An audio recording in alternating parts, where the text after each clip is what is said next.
The NSA has collected your phone calls and emails to keep you safe. If they didn't collect the information, you would be scared. Rest assured, you can sleep well tonight because a newly released report has confirmed that the NSA is still collecting your data and storing it in their multi-billion-dollar facility. All sheep, please remain in single file. Your obedience is appreciated. You came here for the truth, so let me unveil that for you. Today we are going to have our focus on the NSA. I'll try to make this brief. Let's begin with this. It shouldn't surprise anybody what has happened since Edward Snowden released the documents. Huge whistleblower. So much information was coming out in the weeks after, and we became aware that the NSA was collecting everything, and I mean everything. If you look at this, even after they promised that they would rein it all in, and they wouldn't just do bulk data collection, still 151 million times the estimated number of call detail records received from providers and stored in NSA repositories. That's what they're admitting. That's what's on the books. I wouldn't be surprised if you can add a few more digits to this at the end. It truly would not surprise me. And so that's what we have. So if I move into this article out of the New York Times, which basically makes reference to this report, the NSA took in the 151 million records despite obtaining court orders to use the system on only 42 terrorism suspects in 2016, along with a few left over from 2015. 151 million records created by 42 suspects seems a little unusual to me. The volume of records was apparently a product of not only the exponential math involved in gathering years of phone records from every caller a step away from each suspect, but also duplication. And they go on. Maybe it's true. Maybe the 151 million records is for these 42 suspects. But there is not an ounce of me that believes that they have stopped collecting data on everyone. Maybe it's not the NSA directly, but maybe they have a subsidiary. Maybe they have contracts with different companies. Maybe it's not even the NSA at all. Maybe it's another agency of the government. We've just found out that the NSA was the one who had been collecting so much information. We don't know what we'll find in the coming years and how much of it is going to remain unknown. I'm sure most of it. So there's more on that. Let me just show you something. I thought this was interesting. I had to do a double take. So I'm looking at the actual website, the actual NSA website. And I read this sign. It says, if you have nothing to hide, you have nothing to fear. And it looks like it's right in front of the Utah data center because I wanted to research the data center again. It's been a few years since I had read anything about it. Multi-billion-dollar facility where it's several times bigger than the Pentagon. We're looking at a major power structure right here. And on the front door, they have written, if you have nothing to hide, you have nothing to fear. I couldn't believe it. I couldn't believe it. Okay? That they would actually put that. I know that's what they think, and that's sort of the meme, but I didn't think it would be on the front. So I went in a little further. I had to investigate. Is this actually the NSA website? Is this a government website? And you look right here. Domestic surveillance, defending our nation, securing the citizens, your data. If you have nothing to hide, you have nothing to fear. Our value is founded on a unique and deep understanding of risks, vulnerabilities, mitigations, and threats. Domestic surveillance plays a vital role in our national security. They use that all the time, that term. By using advanced data mining systems to connect the dots to identify suspicious patterns. You know what? Maybe it's true. Maybe it actually does. However, we know that they have collected data on people who are not suspects, who are not connected with suspects, who have nothing at all to do with suspects. Yet their data is still mined in these systems. So, the question is, if you have nothing to hide, do you really have nothing to fear? Some people would say, and I've spoken to many people that say, look, if they want to search me, and not just the NSA, police or anything, if they want to search me, fine. I have nothing to hide. And that really, it's not a good idea in my opinion. Just like you're walking down the street, police says, excuse me, sir, you take your pants off, we need to search you. You're saying, I'm just walking down the street, I have nothing going on, there's nothing that I'm doing wrong. And he says, if you have nothing to hide, you have nothing to fear. And you may say, well, you're right, I have nothing to hide, I have absolutely nothing in my pockets, and I'm just going to see a friend of mine. Well, that's the whole point. It's that you haven't committed a crime, you're not suspicious in any way, so why would they need to search you? It goes for searching on your person, searching on your computer, in your car, in your phone, or anything else. If, let's say, a store was just robbed and you were inside the store and the police start questioning you, I think that's very reasonable.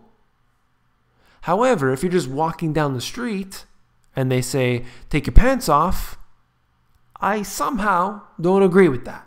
Some people, though, they do. And that's why we have this nanny state. Doesn't matter what country you live in. Then we have this, Titan Point. The NSA spy hub in New York, hidden in plain sight. If you didn't see this, I did an entire video about this. Right in Manhattan, a skyscraper with no windows. People didn't really know what it was and didn't question it. You can't even get into the building. And yes, it is being used to spy on people. And nobody really says anything about it. Why? Because what are you going to do? Well, at least let's bring the issue to light. This is the NSA. This is what they do. This is what the government does. They continue to expand and they start collecting data on everybody. On you and I? Yes, that's right. On foreign governments? That's right. On everybody that they can get their hands on, every digital communication globally? Yes, that's right. And then we turn this over to the corporations, because I do believe that the corporations are complicit in the data mining. And you look at the Bilderberg Group, how much it has changed over the years, and you see that those in the highest positions of all of these tech companies attend Bilderberg. And they're at all of these major conferences where the politicians are meeting, and the individuals from the tech industry and other industries as well. But you tend to see the tech, those highest level people, are attending all these type of meetings. You can see all the ties that have been revealed over the years, a lot of money, they're not paying taxes, they were funded by them. There's a lot of talk about this, a lot of facts too. And I would say that they are definitely on the same page, if not simply just an arm of the government.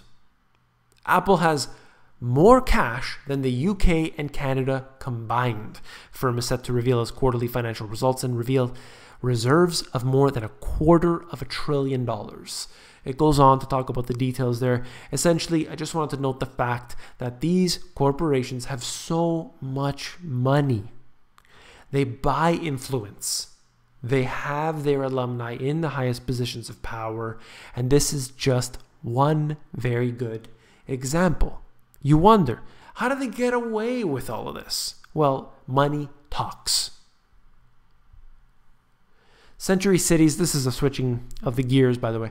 Century Cities Lux Housing Renaissance new condos offer, get this, Botox bars and robot butlers. I'm not going to get into the details of this here, but essentially what we have here is talking about this area of LA, hotels opening up, giving you all the modern conveniences. And essentially the point I wanted to make was that for those who have money, there's so much being spent. The luxury goods, the luxury condos, houses, cars, they are being purchased just like they always have been. It's only the middle class and the poor who are suffering. The richest of the rich, they're doing well. And I assure you, in the longer term, they're going to continue to do well. And you see this type of thing, and it really begs the question, where is all the money for the middle class? If the rich are getting richer, shouldn't the middle class be getting richer? No, the middle class is disappearing. The robotic brain surgeon will see you now. Drill can perform complex procedures 50 times faster. And I assure you this is the way it's going. It's not going to happen tomorrow, but once again, robotics and automation replacing jobs, and this time highly skilled jobs, not just turning a screw. So I say to the sheep, do not fall into this trap.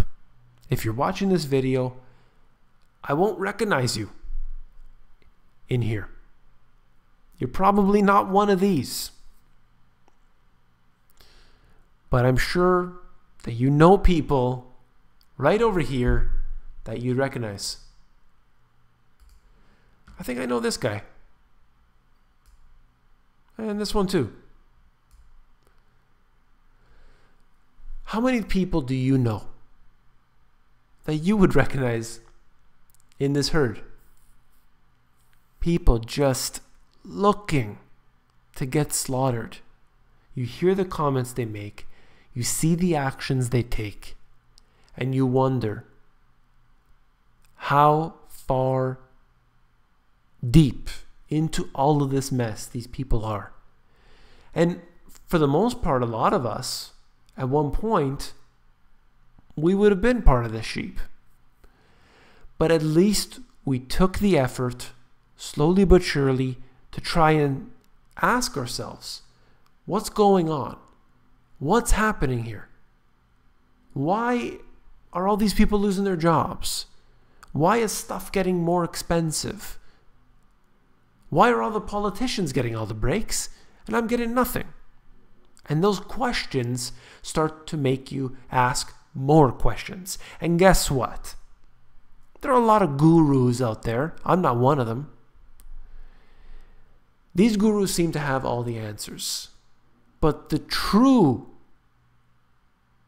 people who truly know what's going on is that they find the more questions they ask, the more questions they have, because it just keeps getting deeper and deeper and deeper. It's not a point where you see all these people, and by the way, the trolls are listening. Just don't even bother replying to them. It's such a waste of time. There's a lot of good people on this channel, and we can't waste our time on that. We need to be more productive. There's so many gurus out there who they know everything. They know what the price of gold is going to be at the peak of the hyperinflation. They know what stocks to invest in tomorrow. They know what the weather is going to be. And they know all the ins and outs of everything. So these gurus, in my opinion, are really no different than the sheep. Just a little different way to look at it. If you found this video informative, please give me a thumbs up. And last but not least, if you found the video informative, I know you'll find my books, The Money GPS and my new release, Global Economic Collapse, even more informative. The first book covers the historical sense, and then it gets into the 4 asset classes and actually how to profit from each one of those. My new release gets into familiar topics, but also gets into the reducing your monthly expenses, becoming self-sufficient, and what I call the Money GPS strategy. If you want to look through either of these books, just go over to Amazon. They have a look inside feature that will allow you to flip through the pages of these books to see if you like them. Take care.